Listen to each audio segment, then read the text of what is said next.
Hello everyone, myself R.K. Singh, your physics mentor at MMC। आज हम लोग 11th class का फर्स्ट टॉपिक शुरू करेंगे जो कि बहुत ही बेसिक टॉपिक है, दैट इज वेक्टर। हालांकि ये मैथमेटिक्स का पार्ट है। वेक्टर डिटेल्ड में आपको मैथमेटिक्स में ही पढ़ाया जाएगा, लेकिन फिजिक्स में वेक्टर की बहुत ही इम्पोर्टेंस होने की वजह से हम लोगों को वेक्टर को यहाँ पर पढ़ना है। तो वेक्टर में हम लोगों को स्टार्ट करते हैं, बिल्कुल बेसिक से शुरू करते हैं। बिल्कुल बेसिक से हम लोग बातें करेंगे और उस लेवल तक लेकर के जाएंगे जिस लेवल की अपने को रिक्वायरमेंट कंपटीशंस में होती हैं। ठीक, तो फर्स्ट ऑफ ऑल बात करते हैं डेफिनेशन ऑफ वेक्टर की। तो वेक्टर की डेफिनेशन की बात करते हैं हम लोग। आप लोग पढ़ करके आ चुके होंगे वेक्टर के बारे में। तो नॉर्मली जो बुक्स वगैरह मेंशन करती हैं वेक्टर के बारे में वो ये कि those physical quantities which have magnitude and direction called the vector quantity. ठीक है, आप बोलते हैं कि वो फिजिकल क्वांटिटीज जिनमें मैग्नीट्यूड हो और डायरेक्शन हो उसे हम बोलते हैं वेक्टर क्वांटिटी हैं। But this is not the complete definition of vector. क्यों?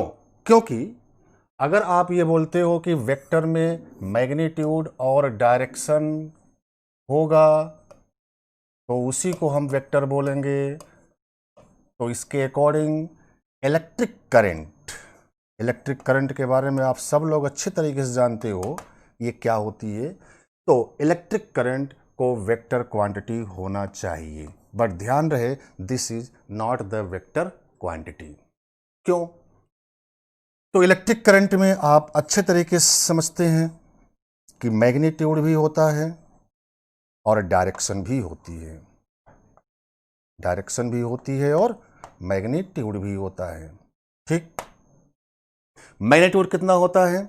This is Q/T, charge per unit time. पर सेकंड में जितने अमाउंट का चार्ज फ्लो करेगा उसी अमाउंट को हम लोग बोलते हैं electric current. This is the magnitude, यानी करंट में मैग्नीट्यूड है।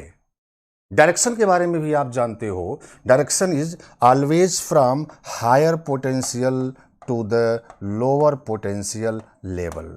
ये हमेशा हायर पोटेंशियल से लोअर पोटेंशियल की ओर फ्लो करती है। कन्वेंशनली जो है करंट की डायरेक्शन को बोला गया है direction of the flow of positive charge. जिस डायरेक्शन में पॉजिटिव चार्ज हमारा फ्लो करेगा उसी डायरेक्शन को हम बोलते हैं करंट की डायरेक्शन है। इट मीन्स कि करंट के पास मैग्नीट्यूड भी है और डायरेक्शन भी है, राइट। और आपने वेक्टर की डेफिनेशन में बोला कि वेक्टर मैग्नीट्यूड और डायरेक्शन होने की वजह से वेक्टर है, तो ये डेफिनेशन इनकम्प्लीट है, क्योंकि करंट जो है वेक्टर नहीं स्केलर होती है। Current is a scalar quantity, it is a scalar, not the vector. तो इसका सीधा सा मतलब है कि वेक्टर के डेफिनेशन में कुछ और बातें भी होनी चाहिए, क्योंकि अगर वेक्टर की डेफिनेशन में आप सिर्फ ये बोलोगे कि उसके पास मैग्नीट्यूड और डायरेक्शन है तो करंट को वेक्टर होना पड़ेगा। But you know that current is a scalar quantity. Current में मैग्नीट्यूड भी है और डायरेक्शन भी है, इसलिए वेक्टर की डेफिनेशन से इसे वेक्टर होना चाहिए, लेकिन वेक्टर की वास्तव में डेफिनेशन ये है ही नहीं जो हम लोग बोल रहे हैं। तो बेसिकली होता क्या है कि वेक्टर में एक और चीज होनी चाहिए। कंप्लीटली वेक्टर को डिफाइन करने के लिए वेक्टर में 3 बातों का होना कंपलसरी है। पहली चीज, मैग्नीट्यूड और डायरेक्शन तो होगा ही होगा, साथ ही साथ वेक्टर में एक और चीज होती है जो आपको जानना है, समझना है, और वो ये है कि वेक्टर क्वांटिटीज को हम लोग वेक्टर के रूल के मेथड से ही जो है ऐड और सब्ट्रैक्ट कर सकते हैं। उसके अपने कुछ एल्जेब्रा होते हैं, कुछ रूल्स होते हैं, उनको उसे फॉलो करना पड़ेगा। जब तक वो फिजिकल क्वांटिटी अपने वेक्टर के रूल को फॉलो नहीं करेगी तब तक जो है वो वेक्टर नहीं कहलाएगी, भले ही उसमें मैग्नीट्यूड और डायरेक्शन क्यों ना हो। तो करंट एक ऐसी ही क्वांटिटी है जिसके पास मैग्नीट्यूड और डायरेक्शन होने के बावजूद भी ये वेक्टर न होकर के स्केलर है, क्योंकि ये वेक्टर के रूल को फॉलो नहीं करती है। तो अब हमारे सामने जो है करंट की वेक्टर की एग्जैक्ट डेफिनेशन आ गई, और वो डेफिनेशन ये है कि दोज फिजिकल क्वांटिटीज विच है magnitude, direction as well as follow the vector rules, follow the vector rules. ये वेक्टर के रूल्स को फॉलो भी करनी चाहिए। अगर ये वेक्टर के रूल को फॉलो नहीं करेंगी तब जो है वो वेक्टर क्वांटिटी नहीं होगी। और ये करंट ऐसी ही क्वांटिटी है जो वेक्टर के रूल को फॉलो नहीं करती है, not follow the vector rule. ये वेक्टर के रूल को फॉलो नहीं करती है, इसलिए हम बोलते हैं कि करंट स्केलर है, वेक्टर नहीं है। तो अब अपने को ये बात समझ में आ गई कि वेक्टर क्वांटिटीज वो हैं जिनमें मैग्नीट्यूड भी होगा, डायरेक्शन भी होगा, और वेक्टर के रूल को फॉलो भी करनी चाहिए। क्लियर है ये? अब बहुत प्रकार के वेक्टर्स होते हैं। ब्रॉडली हम लोग वेक्टर को दो कैटेगरी में डिवाइड करते हैं। एक को हम बोलते हैं पोलर वेक्टर और एक को बोलते हैं एक्सियल वेक्टर। पोलर वेक्टर क्या है, एक्सियल वेक्टर्स क्या है, इसे समझना है हमें। तो टाइप्स ऑफ वेक्टर की अगर हम बात करें तो पोलर और एक्सियल वेक्टर्स की बात करते हैं। तो दो प्रकार के वेक्टर हैं टाइप्स ऑफ वेक्टर में। टाइप्स ऑफ वेक्टर में one is polar vector and other is axial vector. Polar and axial. तो क्या होता है पोलर और क्या होता है एक्सियल, वो हम लोग देखते हैं। तो चलिए पोलर वेक्टर की बात करते हैं। ऐसी बहुत सारी फिजिकल क्वांटिटीज होती हैं जो वेक्टर क्वांटिटीज भी होती हैं, और उनमें ट्रांसलेशन और रोटेशन का इफेक्ट होता है। अगर उनमें ट्रांसलेशन का इफेक्ट होगा तो हम बोलेंगे कि वो पोलर वेक्टर है, और अगर उनमें रोटेशन का इफेक्ट होगा तो हम बोलेंगे वो एक्सियल वेक्टर है। एक्सियल वेक्टर है, यानी दो वेक्टर पोलर एंड एक्सियल। तो पोलर में बेसिकली आप देखते हो ट्रांसलेशन का इफेक्ट है। कौन सा इफेक्ट है भाई? Translational effect. यानी ट्रांसलेशनल इफेक्ट वाली सारी क्वांटिटीज को हम लोग बोलेंगे वो वेक्टर क्वांटिटीज है। और जिनमें रोटेशन का इफेक्ट होगा उन्हें हम बोलेंगे वो एक्सियल वेक्टर हैं। रोटेशनल इफेक्ट वाले वेक्टर्स को आप बोलेंगे एक्सियल वेक्टर। क्लियर है ये? बहुत ही बेसिक सी डेफिनेशन है, इसे आपको समझना है। अच्छा, अब जो एक्सियल वेक्टर्स होते हैं इनकी एक खास प्रॉपर्टी होती है, और वो प्रॉपर्टी ये होती है कि इनकी जो डायरेक्शन होती है वो ऑलवेज एक्सिस ऑफ रोटेशन के अलोंग होती है। किसके अलोंग होती है? Axis of rotation. अब एक्सियल का मतलब रोटेशन का इफेक्ट, और आप अच्छे तरीके से समझते हो कि जिस फिजिकल क्वांटिटी में रोटेशन का इफेक्ट होगा उसमें निश्चित तौर पर जो है कोई न कोई एक्सिस होगी जिसके अबाउट वो बॉडी रोटेट करेगी या रोटेशन का इफेक्ट देगी। बस उसी एक्सिस को आपको पता करना होगा। एक बार अगर आपको एक्सिस पता चल गई तो मतलब कि आपको डायरेक्शन फाइंड हो जाएगी। तो जितनी भी रोटेशनल इफेक्ट वाली क्वांटिटीज होंगी उनमें एक्सिस ऑफ रोटेशन का होना कंपलसरी है, और जो एक्सियल वेक्टर्स होंगे उनकी direction along the axis of rotation होगी। तो इस पॉइंट को आपको ध्यान में रखना होगा। Direction of axial vector must be along axis of rotation. Axis of rotation के अलोंग ही इसकी डायरेक्शन होती है, कंपलसरी है, राइट? अब इनके अगर एग्जाम्पल्स की हम लोग बात करें तो बहुत सारे एग्जाम्पल्स हैं वेक्टर के।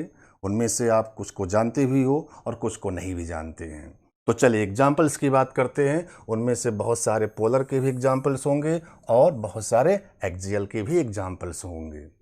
तो चलिए एग्जाम्पल्स ऑफ वेक्टर में आते हैं। तो एग्जाम्पल्स ऑफ वेक्टर, आप जानते हो displacement. Displacement is a vector quantity. Velocity. Velocity is also a vector quantity. Acceleration. Force. Force.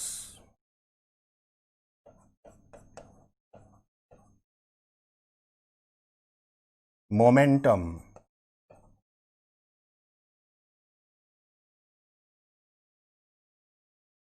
Momentum,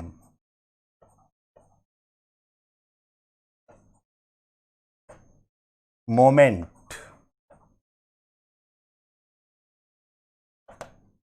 field,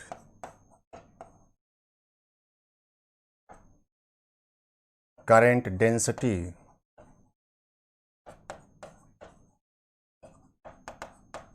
ध्यान रहे current is a scalar but current density is vector, तो करंट डेंसिटी वेक्टर है।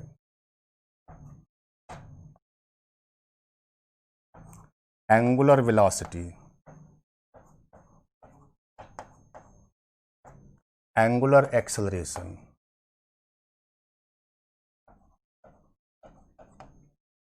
And so on. ऐसे बहुत सारी physical quantities हमारे सामने आएंगी टाइम टू टाइम, जहां पर हम लोग देखेंगे कि वो वेक्टर क्वांटिटीज हैं। अच्छा, अब यहां पर थोड़ा सा हमें समझना है कि इनमें से कौन ट्रांसलेशनल इफेक्ट वाले हैं और कौन रोटेशनल इफेक्ट वाले हैं। ठीक, ये जो डिस्प्लेसमेंट यहां पर लिखा गया है, वेलोसिटी लिखा गया है, एक्सेलरेशन लिखा गया है, ये सब जो है बेसिकली लीनियर हैं। जहां पर भी डिस्प्लेसमेंट लिखा जाएगा आप समझिएगा वो लीनियर डिस्प्लेसमेंट है। जहां पर भी वेलोसिटी लिखा हुआ मिलेगा आप उसे लीनियर वेलोसिटी समझेंगे। जहां पर एक्सेलरेशन लिखा होगा उसे आप लीनियर एक्सेलरेशन समझेंगे। तो इसमें लीनियर वर्ड है, लीनियर का मतलब ट्रांसलेशनल इफेक्ट। कौन सा? Translational effect. इसका मतलब कि ये सब हमारे पोलर वेक्टर के एग्जाम्पल्स हो गए। तो पोलर वेक्टर के एग्जाम्पल्स में डिस्प्लेसमेंट, वेलोसिटी, एक्सेलरेशन। फोर्स में भी लीनियर इफेक्ट होता है। अगर किसी भी ऑब्जेक्ट के ऊपर हम लोग फोर्स अप्लाई करेंगे तो उसकी वजह से वो एक्सेलरेट करना शुरू करेगा, लीनियर मोशन करना शुरू करेगा। इट मीन्स फोर्स में लीनियर इफेक्ट है, ट्रांसलेशनल इफेक्ट है, hence this is also the polar vector. Momentum, momentum भी अगर कहीं पर लिखा हुआ मिले तो आप समझिएगा कि वो भी लीनियर मोमेंटम है, तो ये भी एक पोलर वेक्टर हो गया है। मोमेंट, मोमेंट वर्ड पर ध्यान दीजिएगा, मोमेंट में रोटेशन का इफेक्ट आ रहा है। मोमेंट में रोटेशन का इफेक्ट है। बेसिकली ये किसी भी चीज को घुमाने की टेंडेंसी डेवलप कराएगा। तो जाहिर सी बात है कि इसमें अगर रोटेशन का इफेक्ट है तो निश्चित तौर पर यह कौन सा वेक्टर होना चाहिए? एक्सियल वेक्टर होना चाहिए, जिसकी डायरेक्शन जो होगी वो एक्सिस ऑफ रोटेशन के अलोंग होगी। एंगुलर वेलोसिटी वर्ड यहां पर लिखा हुआ है, एंगुलर वेलोसिटी। ठीक है, दिस इज एंगुलर वेलोसिटी।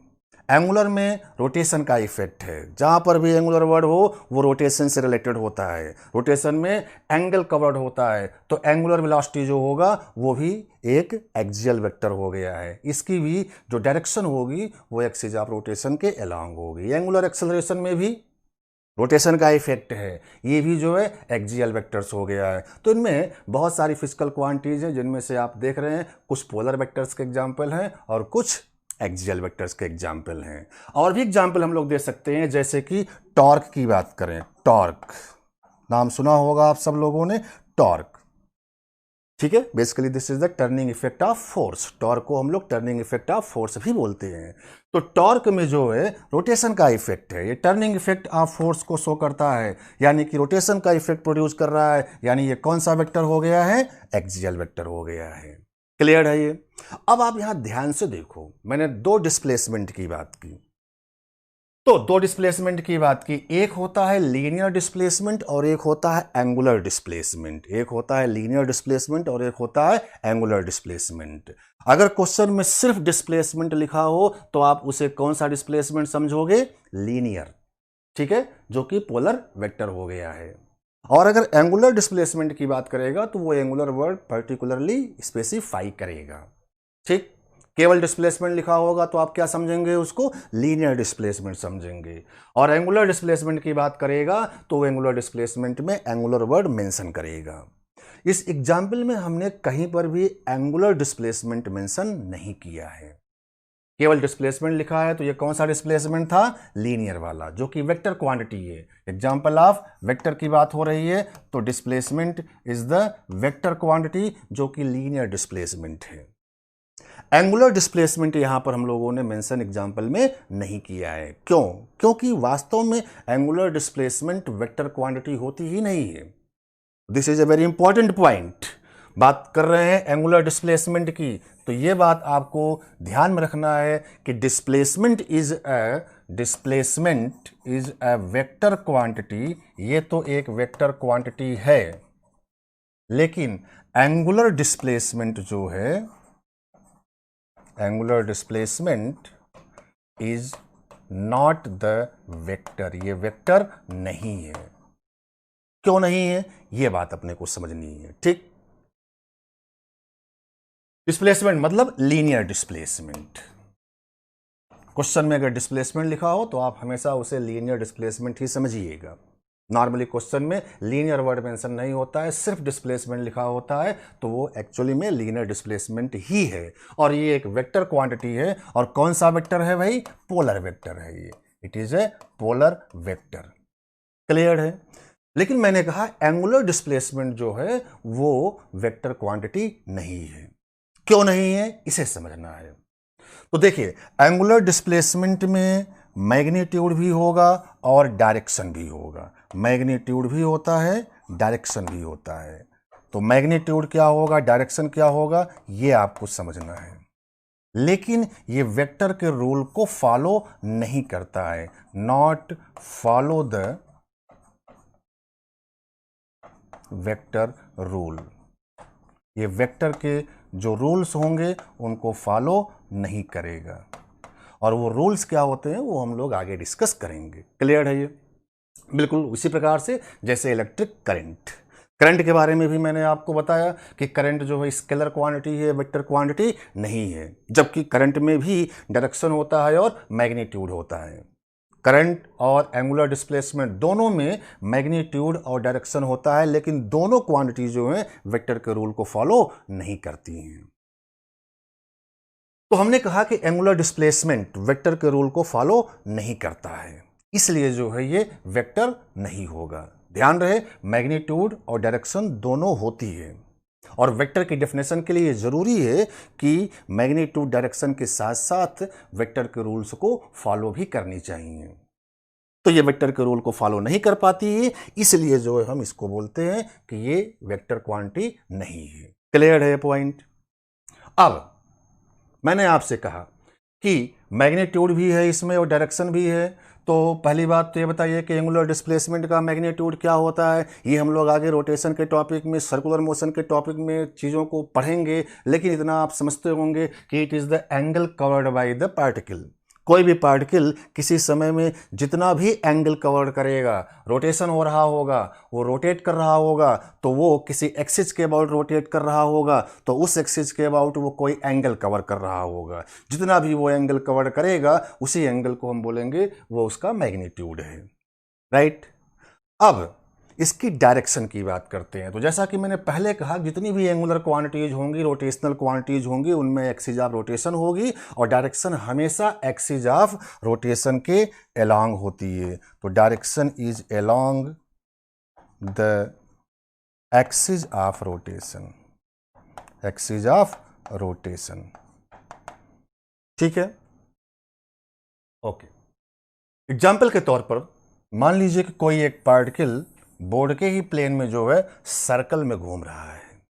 चलिए, हमने लिया एक पार्टिकल बोर्ड के प्लेन में सर्कल में घूम रहा है। ये वो सर्कल है जिसके ऊपर वो पार्टिकल चल रहा है सेंटर के अबाउट। अब सेंटर के अबाउट पार्टिकल इस सर्कल में चलेगा तो या तो क्लॉकवाइज सेंस में घूमेगा, दिस इज द क्लॉकवाइज, या तो एंटी क्लॉकवाइज सेंस में घूमेगा। क्लियर है ये। तो चलो मान लेते हैं कि वो हमारा पार्टिकल जो है क्लॉकवाइज में नहीं, एंटी क्लॉकवाइज में घूम रहा है। तो this is the particle turning in the anti clockwise sense. किसके अबाउट घूम रहा है, सेंटर के अबाउट। तो आप ध्यान से देखो, सेंटर के अबाउट अगर ये पार्टिकल घूम रहा है तो ये एक लाइन जो बोर्ड के प्लेन के अंदर और बाहर आ जा रही है, यही वो लाइन है जिसके चारों ओर ये पार्टिकल घूम रहा है। यानी इस प्रकार से पार्टिकल इस प्रकार से घूम रहा है, यानी कि this line is basically axis of rotation. हमारे इस पार्टिकल का जो रोटेशन हो रहा है वो इसी लाइन के अलॉन्ग हो रहा है, तो this is the axis of rotation. Clear है ये। अब एक्सिस ऑफ रोटेशन आपको दिख गई, इसका मतलब डायरेक्शन की बात हम लोग कर सकते हैं। अगर ये एंटी क्लॉकवाइज सेंस में चल रहा है तो मान लो कि ये उसका रेडियस वेक्टर है, ये रेडियस वेक्टर है, और ये जो है इस प्रकार से अगर टर्न कर रहा है तो यहाँ से लेकर के यहाँ तक जाने के समय में time t is equal to 0 से t is equal to t के टाइम तक में ये कुछ एंगल घूमा, मान लेते हैं वो एंगल थीटा है। ठीक, ध्यान रहे कि ये जो एंगल है इसी को हम बोल रहे हैं एंगुलर डिस्प्लेसमेंट, यानी पार्टिकल जो है time t is equal to 0 से t is equal to t तक में जो है थीटा का एंगल घूमा, इसी को बोल रहे हैं एंगुलर डिस्प्लेसमेंट। है तो ये एंगुलर डिस्प्लेसमेंट मैग्नीट्यूड थीटा के इक्वल है, डायरेक्शन भी होगी इसकी, लेकिन ये वेक्टर क्वांटिटी नहीं है, क्योंकि ये वेक्टर के रूल को फॉलो नहीं कर रहा है। क्यों नहीं फॉलो करेगा, कैसे नहीं फॉलो करेगा, वो भी हम लोग आगे जस्ट डिस्कस करने वाले हैं। अभी हमें डायरेक्शन की बात करनी है, तो ध्यान से देखिए कि ये एंगल किस सेंस में टर्न हो रहा है, एंटी क्लॉकवाइज में। कौन सी एक्सिस के अबाउट टर्न कर रहा है, वो एक्सिस ये है, हमें एक्सिस दिख गया, और इस सेंस में जो है एंटी क्लॉकवाइज सेंस में ये एंगुलर डिस्प्लेसमेंट कवर्ड हो रहा है, तो डायरेक्शन जो होगी इसी एक्सिस के अलोंग होनी है। अब दो बातें होंगी, या तो बोर्ड के प्लेन के अंदर होगा या तो बोर्ड के प्लेन के बाहर होगा। अब अंदर होगी डायरेक्शन की बाहर होगी, इस चीज को समझने के लिए जस्ट जो है आप इमेजिन करो कि ये एक्सिस जो है हमारी स्क्रू ड्राइवर है, और इसे उसी सेंस में आप टर्न करो जिस सेंस में पार्टिकल घूम रहा है, यानी कि एंटी क्लॉकवाइज में। अगर मैं इस ड्राइवर को अब एंटी क्लॉकवाइज सेंस में घुमाऊंगा तो बताइए कि ये ड्राइवर बोर्ड के प्लेन के अंदर चलेगा या बाहर आएगा, तो एंटी क्लॉकवाइज सेंस में ड्राइवर को घुमाने पर ये बोर्ड के प्लेन के बाहर निकलते हुए फील होगा। ठीक है, अगर ये बाहर निकलते हुए आपको फील हो तो डायरेक्शन जो होगी इसकी बाहर होगी। जैसे अगर यही पार्टिकल क्लॉकवाइज सेंस में अगर घूम रहा होता, कैसे, क्लॉकवाइज सेंस में, क्लॉकवाइज सेंस में अगर घूम रहा होता तो अब आप इस ड्राइवर को जो है क्लॉकवाइज सेंस में घुमाएंगे। क्लॉकवाइज सेंस में घुमाने पर ये बोर्ड के प्लेन के अंदर की ओर जाएगा, और बोर्ड के प्लेन के अंदर की ओर जाएगा तो डायरेक्शन ऑफ एंगुलर डिस्प्लेसमेंट भी हम लोग बोर्ड के प्लेन के अंदर बोलेंगे। तो दो बातें ध्यान रखनी है।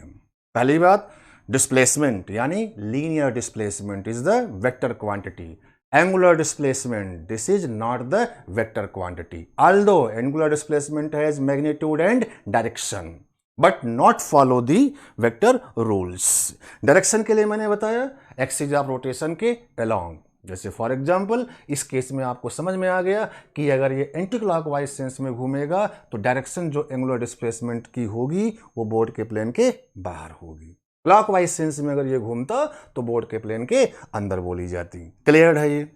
ठीक, अब देखते हैं हम लोग वेक्टर के सब टाइप्स। इसके बहुत सारे सब टाइप्स होते हैं जिनमें से कुछ इंपॉर्टेंट वेक्टर्स को हम लोग यहां पर डिस्कस करने वाले हैं। पहला, जीरो वेक्टर। कौन सा वेक्टर है भाई? जीरो वेक्टर, नाम दिया गया है इसको। This is also called null vector. जैसा कि नाम से ही क्लियर है कि ये एक ऐसा वेक्टर होगा जिसका मैग्नीट्यूड 0 यूनिट के equal, magnitude is 0 unit, magnitude is 0 unit. ठीक, तो जिस वेक्टर का मैग्नीट्यूड 0 यूनिट होगा उसे हम लोग बोलते हैं नल वेक्टर। अब इसको रिप्रेजेंट कैसे करते हैं उस चीज को हमें समझना है। तो रिप्रेजेंटेशन के लिए आपको मालूम है कि किसी भी वेक्टर को हम लोग डायरेक्टेड लाइन सेगमेंट की हेल्प से रिप्रेजेंट करते हैं, यानी रिप्रेजेंटेशन ऑफ वेक्टर की बात कर रहे हैं, रिप्रेजेंटेशन ऑफ वेक्टर। तो कोई भी वेक्टर जो होगा उसे हम लोग एक डायरेक्टेड लाइन सेगमेंट की हेल्प से रिप्रेजेंट करेंगे। डायरेक्टेड लाइन सेगमेंट का मतलब होता है कि आप एक लाइन बनाइए और उसमें एक एरो लगा दीजिए, तो this is called directed line segment. इस लाइन के दोनों फ्री एंड को हम लोग कैपिटल लेटर से डिनोट करते हैं। ध्यान रहे, नोटेशन कैपिटल लेटर से किया जाता है। इस पॉइंट को हम लोग बोलते हैं इनिशियल पॉइंट,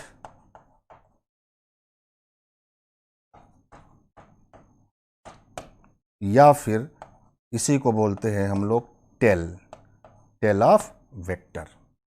इस पॉइंट को हम लोग बोलते हैं final point, this is called final point, या इसे हम लोग हेड ऑफ वेक्टर भी बोलते हैं। ध्यान रहे कि एरो हमेशा इनिशियल से फाइनल की ओर, टेल से हेड की ओर। अब इसमें दो चीजें हैं, एक तो मैग्नीट्यूड और दूसरा डायरेक्शन। वेक्टर में मैग्नीट्यूड भी होगा और डायरेक्शन भी होगा। तो मैग्नीट्यूड जो होता है हम लोग इस लाइन की लेंथ से डिनोट करते हैं। हमारी इस लाइन की जो लेंथ होगी उसका मैग्नीट्यूड शो करेगा। मान लीजिए कि दो वेक्टर हैं अलग अलग, दोनों को रिप्रेजेंट किया हमने, एक की लाइन छोटी है और एक की लाइन बड़ी है। इसका मतलब ये हुआ कि इस वाले वेक्टर का मैग्नीट्यूड कम है और इस वाले वेक्टर का मैग्नीट्यूड ज़्यादा है, क्योंकि मैग्नीट्यूड उसकी लेंथ से हम लोग मेजर करते हैं। और जो डायरेक्शन होगी वो एरो का सेंस रिप्रेजेंट करेगा, और ये हमेशा जो है इनिशियल से फाइनल की ओर डायरेक्टेड होगा। Direction of vector represented from initial to final, जो कि एरो बताएगा। तो दिस इज द रिप्रेजेंटेशन। तो किसी भी वेक्टर को हम लोग इस प्रकार से रिप्रेजेंट करते हैं, ठीक है। अब इसे हम लोग इस प्रकार से लिखते भी हैं। जैसे इस वेक्टर को लिखना हो तो हम लिखते हैं वेक्टर ए बी। पहले कौन सा पॉइंट लिखा जाएगा? इनिशियल। बाद में कौन सा लिखा जाएगा? फाइनल। और इसके ऊपर हम लोग एक छोटा सा एरो बना देंगे। दिस इज बेसिकली नोटेशन, ठीक। पहले इनिशियल पॉइंट लिखिए और फिर फाइनल पॉइंट। तो रिप्रेजेंट ऐसे करेंगे और उसे लिखना होगा तो हम लोग बोलेंगे ये वेक्टर ए बी है। या कभी कभी हम लोग जो है इसको स्मॉल लेटर से भी रिप्रेजेंट करते हैं, ऊपर एरो लगा करके। Small letter a b c and so on पढ़ते हैं, vector a, vector b, vector c. Magnitude को हम लोग मॉड लगा करके दिखाते हैं। अगर इसी वेक्टर को हम लोग मॉड के अंदर डाल दें, दो पैरेलल लाइन के बीच में डाल दें, ठीक है, तो इसे बोला जाता है magnitude of the vector A b, ठीक है। मॉड के अंदर अगर हम लोग इन वेक्टर्स को डाल दें तो बोला जाएगा कि ये उसका मैग्नीट्यूड है। समटाइम बिना मॉड के भी हम लोग रिप्रेजेंट करते हैं, तो उसके लिए हम लोग ऊपर एरो नहीं दिखाते हैं। मॉड अगर नहीं लगाएंगे तो आपको ऊपर एरो नहीं लगाना पड़ेगा। तो केवल अगर ए बी सी लिखें बिना एरो तो हम लोग इन सब को जो है बोलेंगे कि वो मैग्नीट्यूड को शो कर रहा है। तो these are the representation of magnitude. Clear है ये? तो अब हम लोग बात कर रहे हैं जीरो वेक्टर, ठीक है। एक ऐसा वेक्टर जिसका मैग्नीट्यूड क्या होगा भाई? 0 यूनिट होगा, ठीक। तो बताइए कि अब रिप्रेजेंटेशन आप देख चुके हो, तो इसको रिप्रेजेंट करना हो तो कैसे रिप्रेजेंट करेंगे? जीरो वेक्टर का रिप्रेजेंटेशन कैसे आप रिप्रेजेंट करोगे? तो जाहिर सी बात है कि डायरेक्टेड लाइन सेगमेंट की हेल्प से हम लोग रिप्रेजेंट करते हैं, और उस लाइन की जो लेंथ होगी वो उसके मैग्नीट्यूड को शो करेगा। लेकिन भाई इसका मैग्नीट्यूड तो 0 यूनिट है, मतलब कि उस लाइन की लेंथ क्या होनी चाहिए? 0 यूनिट, 0 होनी चाहिए। अब लाइन की लेंथ ही अगर 0 हो गया तो क्या उसके इनिशियल और फाइनल पॉइंट कोइंसाइड कर जाएंगे? इनिशियल और फाइनल पॉइंट कोइंसाइड हो जाएंगे तो आपको एक पॉइंट मिलेगा। तो रिप्रेजेंटेशन में हम लोग जीरो वेक्टर को एक पॉइंट से दिखाते हैं। तो basically this point is the representation of zero vector. Clear है ये? हम लोग एरो जो है इसमें दिखा नहीं सकते हैं, क्योंकि हमारे इनिशियल और फाइनल पॉइंट कोइंसाइड हो चुके हैं, तो एरो को हम लोग दिखा नहीं सकते हैं। अच्छा भाई, अगर एरो को नहीं दिखा पा रहे हैं इसका मतलब डायरेक्शन को हम लोग डिफाइन नहीं कर पा रहे हैं, क्योंकि हम जानते हैं कि डायरेक्शन हमेशा इनिशियल से फाइनल पॉइंट की तरफ ही होता है। तो जब आप डायरेक्शन को नहीं दिखा सकते हो तो हम बोलते हैं कि जीरो वेक्टर एक ऐसा वेक्टर है जिसका मैग्नीट्यूड 0 यूनिट होता है and direction is undefined. Direction is undefined. तो इसकी डायरेक्शन जो होगी अनडिफाइन होगी। क्या होगी वो हम लोग कुछ भी नहीं कह सकते हैं, बिकॉज इसके इनिशियल और फाइनल पॉइंट कोइंसाइड कर जाते हैं। अब इसको रिप्रेजेंट करना होगा तो हम लोग जीरो के ऊपर एरो लगा करके रिप्रेजेंट करते हैं। तो this is the zero vector. Clear है ये? इसकी एक खास प्रॉपर्टी होती है, वो प्रॉपर्टी आपको समझना है। तो प्रॉपर्टी ये होती है कि इस जीरो वेक्टर को या नल वेक्टर को हम लोग किसी भी वेक्टर में ऐड या सब्ट्रैक्ट करें तो कोई भी फर्क नहीं पड़ेगा। यानी कि अगर मैं वेक्टर ए में, मान लो ये वेक्टर ए है, राइट, इस वेक्टर ए में अगर मैं एक नल वेक्टर को ऐड करूं या सब्ट्रैक्ट करूं तो हमें कोई भी चेंजेस नहीं मिलने हैं, यानी वेक्टर ए ही रहेगा।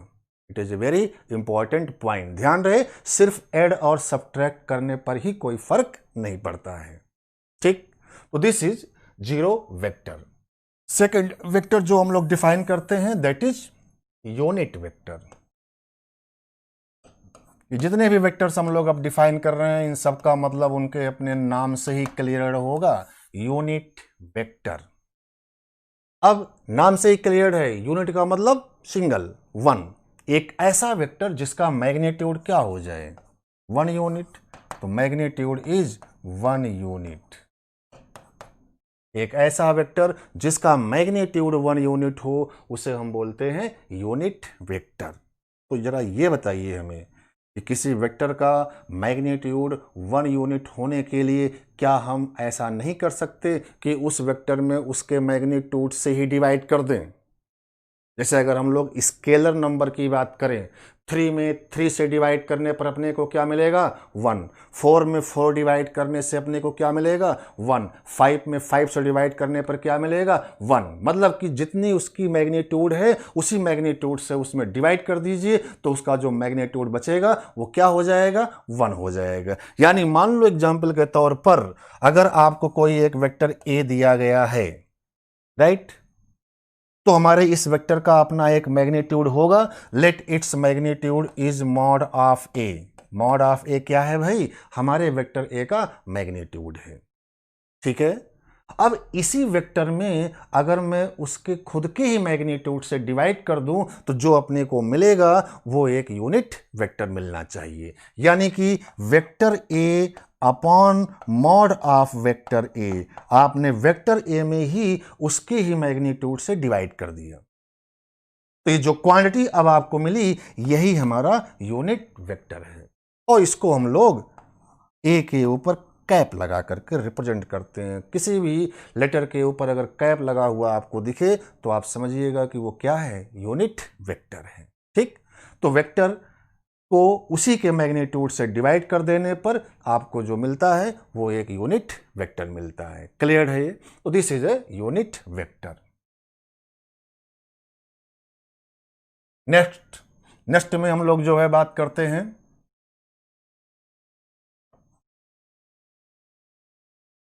Coplanar vector. कौन सा वेक्टर, कोप्लेनर वेक्टर, राइट। ये भी नाम से ही क्लियर है, ऐसे वेक्टर्स, दो या दो से ज्यादा ऐसे वेक्टर्स जो एक ही प्लेन में हो उन्हें हम लोग क्या बोलेंगे, कोप्लेनर। ठीक है, प्लेन आप समझते हैं, जैसे ये बोर्ड का प्लेन है, दिस इज ए बोर्ड का प्लेन। ठीक, 2 डायमेंशनल, इसमें 2 डायमेंशन है तो 2 डायमेंशनल स्पेस है ये। तो ये हमारा एक बोर्ड का प्लेन हो गया है। क्लियर है ये? अब इसी बोर्ड के प्लेन में अगर मैं कई सारे वेक्टर्स को रिप्रेजेंट कर दूं, हमारे पास जितने भी वेक्टर्स हों अगर इसी बोर्ड के प्लेन में रिप्रेजेंटेबल हों, उनको रिप्रेजेंट किया जा सके, वो आ सके, तो उन सारे वेक्टर्स को हम बोलते हैं कि वो क्या है, कोप्लेनर वेक्टर है। एग्जाम्पल के तौर पर मान लो कि ये हमारा एक वेक्टर ए है, ये वेक्टर मान लो कि बी है, चलो ये वेक्टर आप मान लो कि सी है। कितने वेक्टर हमने ले लिए, 3, vector a, vector B and vector c. ये तीनों वेक्टर्स आपको कहां पर दिखाई पड़ रहे हैं, बोर्ड के प्लेन में। अब अगर ये बोर्ड के प्लेन में है तो इसका मतलब क्या ये तीनों आपस में कोप्लेनर हो गए, हाँ बिल्कुल हो गए हैं कोप्लेनर। ठीक है, तो इसकी डेफिनेशन सिंपल सी है कि ऐसे वेक्टर्स जो एक ही प्लेन में लाई कर सके उनको हम बोलते हैं कि वो सब कोप्लेनर वेक्टर्स हैं। आगे हम लोग चल करके इसको मैथमेटिकली जो है डिस्कस करेंगे कि क्या कंडीशन होती है कि वेक्टर्स कोप्लेनर होंगे। बट यहां पर अभी फिलहाल आपको सिर्फ इतना समझना है कि जो वेक्टर्स एक ही प्लेन में लाई करेंगे वो सब आपस में कोप्लेनर होते हैं। सबसे इंपॉर्टेंट चीज जो यहां पर है वो आपको ये समझना है कि एनी 2 वेक्टर, कोई भी 2 वेक्टर ले लो आप, एनी 2 वेक्टर, ठीक, कोई भी 2 वेक्टर हो, always coplanar, always coplanar.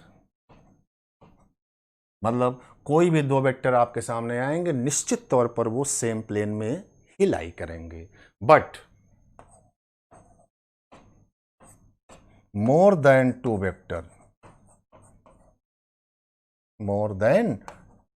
vector may or may not be coplanar, may or may not be coplanar। ठीक है भाई, ध्यान दीजिए मैंने क्या यहां पर मेंशन किया है कि कोई भी दो वेक्टर अगर होंगे तो वो निश्चित तौर पर जो है कोप्लेनर होंगे, लेकिन अगर दो से ज़्यादा वेक्टर होंगे, तीन वेक्टर हों, चार वेक्टर हों, तो वो सेम प्लेन में हो भी सकते हैं और नहीं भी हो सकते हैं। इसको थोड़ा सा समझते हैं हम लोग। तो जो पॉइंट यहां पर हम लोगों ने मेंशन किया उसको देखते हैं। तो चलिए, मान लो कि एक वेक्टर ये ए है, ठीक, ये हमने बोर्ड के प्लेन में रखा है। कहां पर रखा है? बोर्ड के प्लेन में रखा है। ये एक दूसरा वेक्टर है बी, ये भी हमने कहां रखा है? बोर्ड के प्लेन में रखा है। क्लियर है ये? अब अगर मैं बोलूं कि क्या ये दोनों वेक्टर सेम प्लेन में हैं, तो आप बोलेंगे हाँ बिल्कुल हैं। और वो प्लेन कौन सा है? बोर्ड का प्लेन है। यानी कि this two vector A and B are coplanar and their plane are board का प्लेन है। चलिए, वेक्टर ए को बोर्ड के प्लेन में ही रहने दो। वेक्टर बी को हमने क्या किया? बोर्ड के प्लेन से हटाया, और बोर्ड के प्लेन से हटा करके ये ऐसे, यहां पर इमेजिन करो, ये जो हमारा पूरा स्पेस है इसमें ऐसे रख दिया। यानी वो वेक्टर बी जो पहले बोर्ड के प्लेन में था वो ऐसे ये आ गया। अब ये वेक्टर बी ऐसे है और वेक्टर ए ऐसे है, तो बताइए क्या अब ये और ये सेम प्लेन में है? हाँ, अभी भी ये सेम प्लेन में है। अभी भी ये वेक्टर ए और ये वेक्टर बी सेम प्लेन में है, लेकिन वो प्लेन बोर्ड का प्लेन नहीं है, वो एक कोई दूसरा प्लेन हो गया। ये प्लेन, ये स्पेस जो आपके सामने दिख रहा है, पूरा बोर्ड के प्लेन के बाहर का स्पेस, मेरे हाथ को देखिए, मेरा हाथ जहां पे चल रहा है वो एक पूरा स्पेस है। इसी स्पेस के टच में ये दोनों वेक्टर हैं, तो ये पूरा एक प्लेन बन रहा है। ठीक, इसी प्लेन में जो है अब ये वेक्टर ए और बी दोनों लाई कर रहे हैं।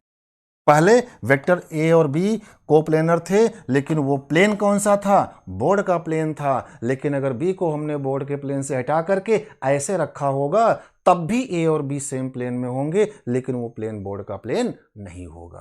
तो ये पॉइंट तो क्लियर हो गया कि any two vector always coplanar. हाँ, अलग बात है कि इनके प्लेन्स बदलते रहेंगे, लेकिन हमेशा जो है ये एक ही प्लेन में लाई करेंगे, दोनों का प्लेन सेम होगा, बट प्लेन्स डिफरेंट हो सकते हैं। लेकिन आपने यहां लिखा कि more than two vectors may or may not be coplanar. तो इसको देखिए, चलिए ये वेक्टर ए बी सी, सी को हमने ले लिया, चलो ये भी बोर्ड के प्लेन में है। तो बताइए कि ये तीनों वेक्टर जो हैं वो क्या कोप्लेनर हैं? बिल्कुल है कोप्लेनर। और वो प्लेन कौन सा है? बोर्ड का प्लेन है। तो ये तीनों बोर्ड के प्लेन के रिस्पेक्ट में कोप्लेनर हैं। अब ऐसा करो आप कि ए और बी को बोर्ड के प्लेन में रहने दो, लेकिन सी को हटाओ बोर्ड के प्लेन से। हमने सी को बोर्ड के प्लेन से हटाया और ये बाहर ले लिया, तो क्या तीनों एक साथ सेम प्लेन में लाई कर रहे हैं? नहीं, ए और बी तो बोर्ड के प्लेन में है, लेकिन सी बोर्ड के प्लेन के बाहर हो गया है। तो तीनों का प्लेन जो है अब सेम नहीं हो रहा है। तो दोनों बातें आपके सामने यहां पर आ गई कि more than two vector may or may not be coplanar. Clear है ये? नेक्स्ट हम लोग बात करते हैं कोलिनियर वेक्टर। कौन से वेक्टर की बात करेंगे? Collinear vector. ये भी नाम से ही क्लियर है भाई, कोलिनियर वेक्टर्स। तो कोलिनियर का मतलब सेम लाइन। ऐसे वेक्टर्स जो एक ही लाइन पर रिप्रेजेंट किए जा सकते हो उन्हें हम लोग क्या बोलते हैं? कोलिनियर वेक्टर्स बोलते हैं। ठीक, जैसे मान लो कि ये जो है कोई एक लाइन है, ठीक है, कई सारे वेक्टर्स अगर हम लें और इसी लाइन पर रिप्रेजेंट कर दें। चलो हमने एक वेक्टर जो है ये लिया, इनिशियल पॉइंट ए ले लो, फाइनल पॉइंट बी ले लो। एक वेक्टर मैंने ये ले लिया, ऐसे ले लो, जरूरी नहीं है कि एरो का सेंस सेम ही हो। कंपलसरी क्या है, लाइन सेम होनी चाहिए। कोलिनियर के लिए लाइन का सेम होना कंपलसरी है। तो चलो मान लो कि इनिशियल पॉइंट सी है और फाइनल पॉइंट डी है। Now this is the initial point and this is the final point. Arrow हमेशा इनिशियल से फाइनल की ओर होगा। ठीक है, एक और ले लो आप, चलो ये ले लेते हैं। मान लो कि ये वेक्टर ई एफ है, this is vector E F. ठीक, तो क्या ये तीनों वेक्टर्स कोलिनियर हैं? बिल्कुल हैं। क्यों? क्योंकि तीनों की लाइन क्या है, सेम। तो कोलिनियर का मतलब होता है तीनों एक ही लाइन पर हों। क्लियर है ये? अच्छा, अब इसमें एक इंपॉर्टेंट पॉइंट ये होती है कि दो वेक्टर्स कोलिनियर कब होंगे, तो उसकी एक कंडीशन है। तो कंडीशन आपको याद रखना होगा, condition of two vector are collinear. अगर दो वेक्टर कोलिनियर हैं तो निश्चित तौर पर उन दोनों वेक्टर्स में एक रिलेशन होना चाहिए and that relation is this. मान लो कि दो vector A and B are collinear. अगर दो वेक्टर जो आपको दिए गए हैं वो कोलिनियर हों, ठीक है, तो निश्चित तौर पर इन दोनों में एक रिलेशन होना चाहिए and that relation is then vector A must be equal to lambda times of vector B is the condition. इस पॉइंट को आपको याद रखना होगा क्योंकि इन पर न्यूमेरिकल्स भी अपने सामने आने वाले हैं। तो vector A is equal to lambda times of vector B, जहां पर लैम्डा क्या है, scalar, it is a scalar. Positive भी हो सकता है और नेगेटिव भी हो सकता है। ठीक, तो अगर किन्हीं दो वेक्टर में ये कंडीशन सेटिस्फाइड हो रही है तो हम बोल देंगे कि वो दोनों वेक्टर आपस में कैसे हैं, कोलिनियर, मतलब एक ही लाइन पर रिप्रेजेंटेबल होंगे। अब लैम्डा जो है वो स्केलर है, ये पॉजिटिव भी हो सकता है और नेगेटिव भी हो सकता है। अगर लैम्डा पॉजिटिव है, लैम्डा इज ग्रेटर देन 0, अगर लैम्डा की वैल्यू पॉजिटिव है, ध्यान रहे ये स्केलर है, तो पॉजिटिव भी हो सकता है और नेगेटिव भी हो सकता है। अगर लैम्डा पॉजिटिव होगा तो दोनों vector A and B both vector are in same direction, इनकी डायरेक्शन क्या होगी, सेम। तो बेसिकली लैम्डा का साइन हमें बताएगा कि इन वेक्टर्स की डायरेक्शन सेम है या नहीं। और लैम्डा की वैल्यू अगर नेगेटिव होगी तो दोनों वेक्टर्स की डायरेक्शन क्या होगी, अपोजिट। तो A and B are in opposite direction, A and B in opposite direction, दोनों की डायरेक्शन क्या होगी, अपोजिट। जैसे एग्जाम्पल के तौर पर यहां पर तीन वेक्टर्स हैं हमारे सामने, ठीक है, तीनों कोलिनियर हैं। अगर मैं आपसे बोलूं, अच्छा तीनों कोलिनियर हैं, तो अगर मैं किन्हीं दो के रिलेशन की बात करूं तो इसको सेटिस्फाई करना चाहिए, बिल्कुल करना चाहिए। अगर ये और ये में हम लोग देखें तो इसको सेटिस्फाई करेगा। तो बताइए कि इन दोनों का जो लैम्डा होगा वो लैम्डा क्या होगा, पॉजिटिव या नेगेटिव। तो इन दोनों का जो लैम्डा आएगा वो कितना आएगा वो हम लोग न्यूमेरिकल में देखेंगे। बट यहाँ पर अगर क्वेश्चन पूछ ले कि इन दोनों वेक्टर का जो लैम्डा होगा वो लैम्डा जो है पॉजिटिव होगा कि नेगेटिव होगा, तो आंसर आपको दिख रहा है। क्या दोनों की डायरेक्शन अपोजिट है, इसकी डायरेक्शन ऊपर की ओर, इसकी डायरेक्शन नीचे की ओर, मतलब कि इनका लैम्डा क्या हो जाएगा, नेगेटिव। मान लो इसका लैम्डा लैम्डा 1 है तो दिस मस्ट बी नेगेटिव। ऐसे ही इस वेक्टर और इस वेक्टर का अगर मैं पूछूं लैम्डा क्या होगा, ये दोनों भी कोलिनियर हैं, इस कंडीशन को सेटिस्फाई कर रहे होंगे, तो इनका जो लैम्डा होगा वो लैम्डा भी नेगेटिव होगा। मान लो वो लैम्डा लैम्डा 2 है, this is also negative. Clear है ये? बट अगर मैं फर्स्ट और थर्ड वेक्टर, वेक्टर ए बी और वेक्टर ई एफ की बात करूं तो ध्यान से देखिए दोनों की डायरेक्शन क्या हो रही है भाई, सेम। दोनों की डायरेक्शन सेम होने का मतलब इन दोनों का जो लैम्डा होगा वो लैम्डा पॉजिटिव आएगा। ध्यान देना, दोनों की डायरेक्शन सेम है इसलिए दोनों का जो लैम्डा होगा वो पॉजिटिव आएगा। क्लियर है ये? तो it is the collinear vector.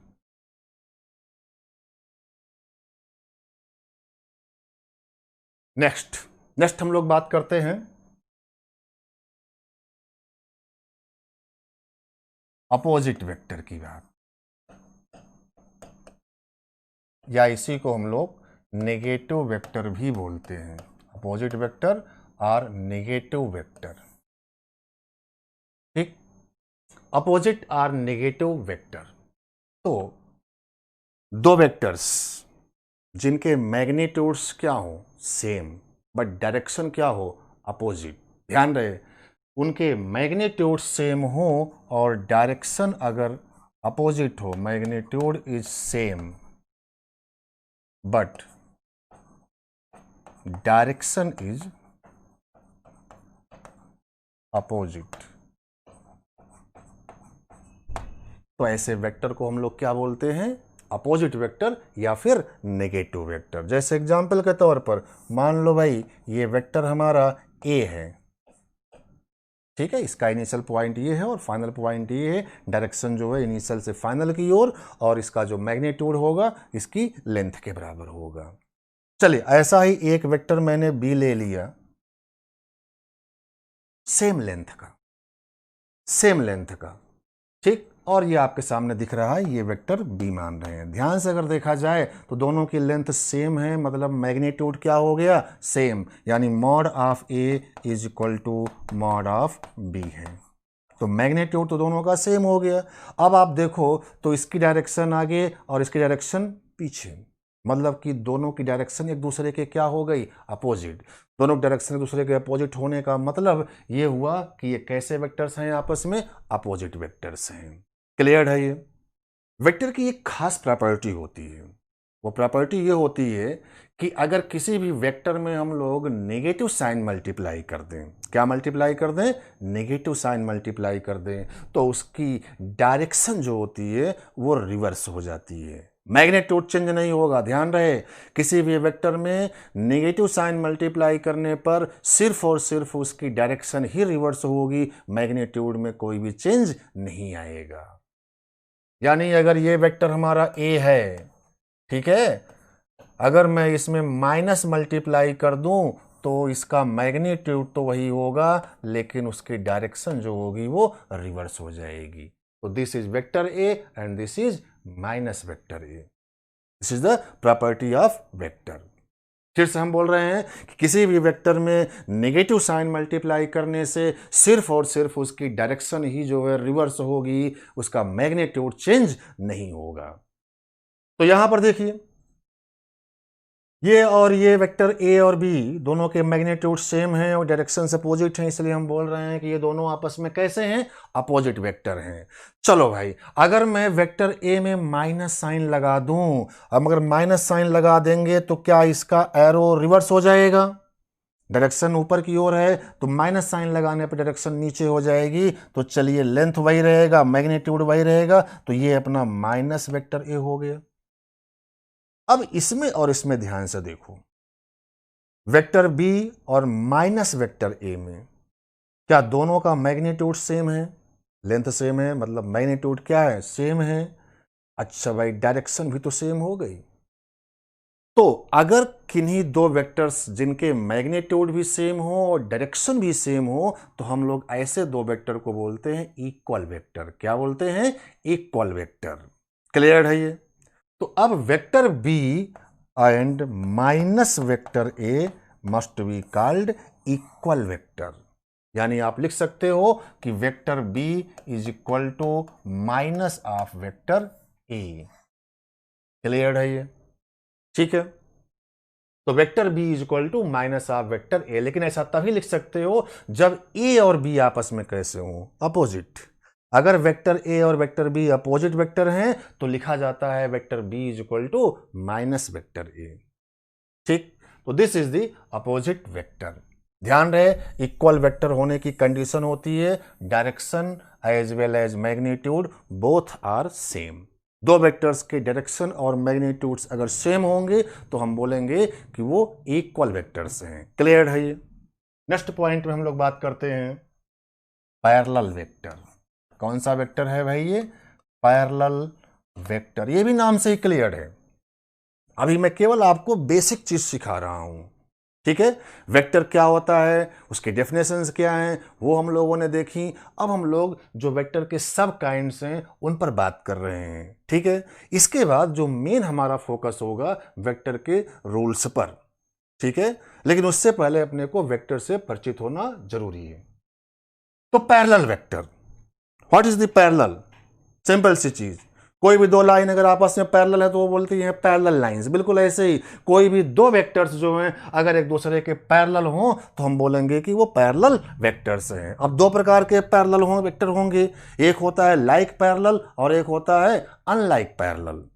ठीक है, लाइक पैरेलल वेक्टर्स वो होते हैं जिनमें डायरेक्शंस सेम होती हैं। मान लो ये दो वेक्टर्स हैं, दोनों वेक्टर की लाइन आपस में क्या है, पैरेलल है, इसलिए हम बोल रहे हैं कि ये दोनों वेक्टर क्या हो गए, parallel vector. Vector A and vector B are parallel.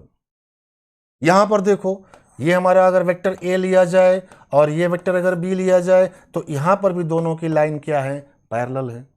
तो ये भी जो है आपस में कैसे हैं, पैरेलल। लेकिन इन दोनों में अंतर है, यहां पर डायरेक्शन सेम है और यहां पर डायरेक्शन सेम नहीं है।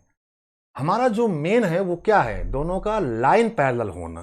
तो यहां पर भी दोनों वेक्टर्स के लाइन पैरेलल हैं और यहां पर भी दोनों वेक्टर के लाइन पैरेलल हैं, लेकिन यहां पर डायरेक्शन सेम है और यहां पर डायरेक्शन अपोजिट है। तो डायरेक्शन सेम का मतलब लाइक पैरेलल, ऐसे वेक्टर को बोलेंगे लाइक पैरेलल वेक्टर।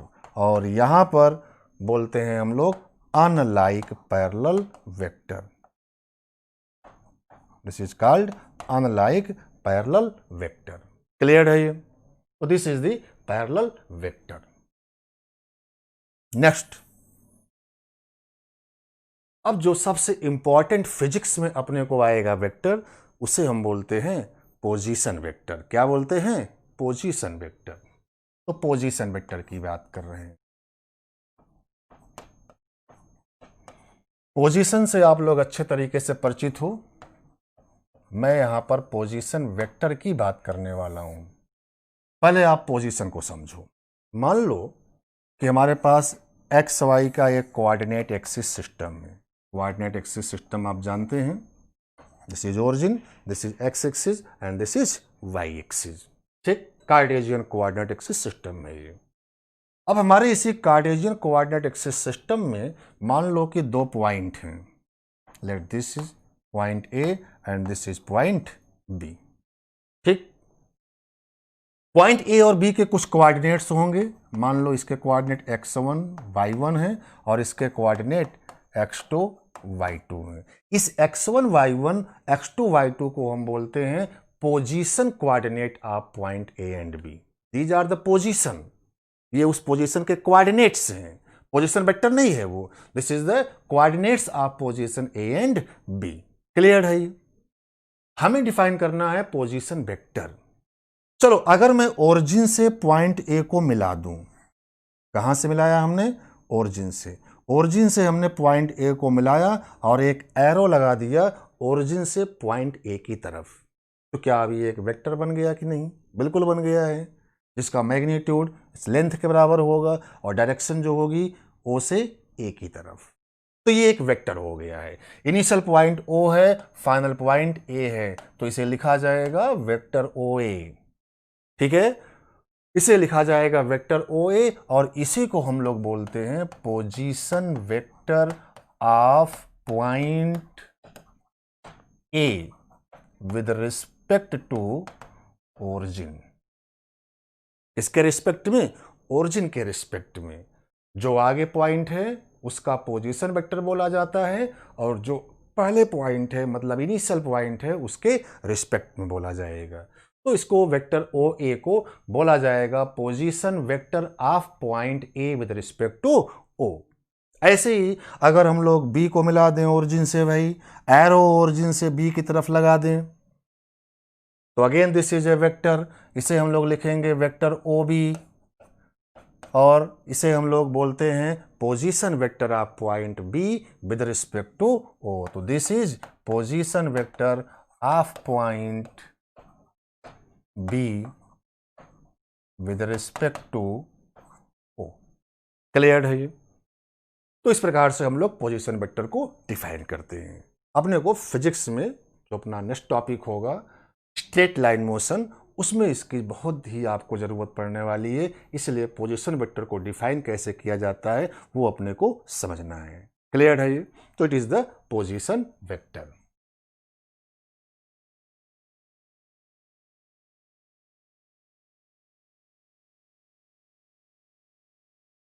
अब देखिए, ये हम लोगों ने कुछ पर्टिकुलर जो है वेक्टर के सब काइंड्स देखे हैं, लेकिन अपने लिए वेक्टर में जो सबसे मेन जिसे अपने को सीखना है वो है इसकी एलजेब्रा, यानी इसे हम बोलते हैं वेक्टर एलजेब्रा, जिसमें हम लोग वेक्टर के रूल्स की बात करते हैं। ठीक, तो पहले तो मैं आपको सिंपल एलजेब्रा की बात कर रहा हूं।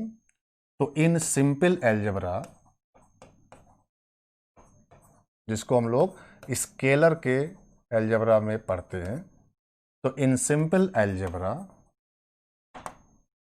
हम लोग समेशन पढ़ते हैं, सब्ट्रैक्शन पढ़ते हैं, डिवीजन पढ़ते हैं, प्रोडक्ट पढ़ते हैं, पावर भी पढ़ते हैं। राइट? जैसे एग्जाम्पल के तौर पर दो स्केलर नंबर ले लें 2 और 3, तो इनका समेशन हम लोग 5 बोलते हैं। सब्ट्रैक्शन अगर करना हो तो -1 बोलेंगे, 2 - 3 = -1। डिवीजन अगर हम लोग करना चाहें 3/2 तो दिस इज 1.5 होगा। अगर पावर करना हो हमें 2 की पावर 3 तो दिस इज 8। ये सारा काम हम लोग सिंपल एलजेब्रा में करते हैं और ये हम लोग अपनी छोटी क्लासेस से ही जो है जानते हुए चले आ रहे हैं। लेकिन अपने को यहाँ पर वेक्टर एलजेब्रा की बात करनी है। कौन से एलजेब्रा की बात करनी है? Vector algebra. वेक्टर एलजेब्रा आपके लिए बिल्कुल नया है, तो वेक्टर एलजेब्रा में इसी प्रकार की कुछ चीज़ें हम लोग करते हैं। लेकिन ध्यान देने वाली बात यह है कि वेक्टर एलजेब्रा में हम केवल समेशन, सब्ट्रैक्शन और एक खास प्रकार के प्रोडक्ट की ही बात करते हैं। ठीक, वेक्टर एलजेब्रा में हम लोग कभी भी डिवीजन और पावर की बात नहीं करते हैं। दो वेक्टर क्वांटिटीज को हम लोग ऐड करेंगे, सब्ट्रैक्ट करेंगे और उनका प्रोडक्ट निकालेंगे। और प्रोडक्ट भी दो स्पेशल केस में किए जाते हैं। एक प्रोडक्ट को हम बोलते हैं डॉट प्रोडक्ट, पढ़ा जाएगा डॉट प्रोडक्ट के नाम से, और एक प्रोडक्ट हम लोग पढ़ते हैं क्रॉस प्रोडक्ट। तो बेसिकली वेक्टर एलजेब्रा में जो अपने को पढ़ना है वो केवल समेशन, सब्ट्रैक्शन एंड प्रोडक्ट पढ़ना है। क्या नहीं पढ़ना है इसमें? पावर एंड डिवीजन, क्योंकि दो वेक्टर का रेशियो जो है वो डिफाइन नहीं होता। कहीं पर भी अगर ऐसा लिखा हुआ आ जाए vector A upon vector B, तो ये मीनिंगलेस है, इसका कोई भी सेंस नहीं है। फिजिक्स में या मैथ्स में हम लोग वेक्टर को डिवाइड नहीं करते हैं। दो वेक्टर क्वांटिटीज को कभी भी डिवाइड नहीं किया जा सकता है, तो ये मीनिंगलेस क्वांटिटी हो गई। पावर भी नहीं कर सकते हैं, किसी भी वेक्टर के पावर में अगर कुछ लिखा हो तो वो भी हम लोग डिफाइन नहीं करते हैं, ये मीनिंगलेस क्वांटिटीज हो जाएंगे। राइट? तो अपने को बेसिकली एलजेब्रा में, वेक्टर एलजेब्रा में समेशन, सब्ट्रैक्शन एंड प्रोडक्ट की बात करनी है। ठीक, तो वेक्टर एलजेब्रा में सबसे पहला जो अपना अब आर्टिकल होगा जो अपने को समझना है वो है समेशन या addition of vector quantities. Right? तो नेक्स्ट लेक्चर में मैं आपको वेक्टर एलजेब्रा पर इसके समेशन की बात करने वाला हूं।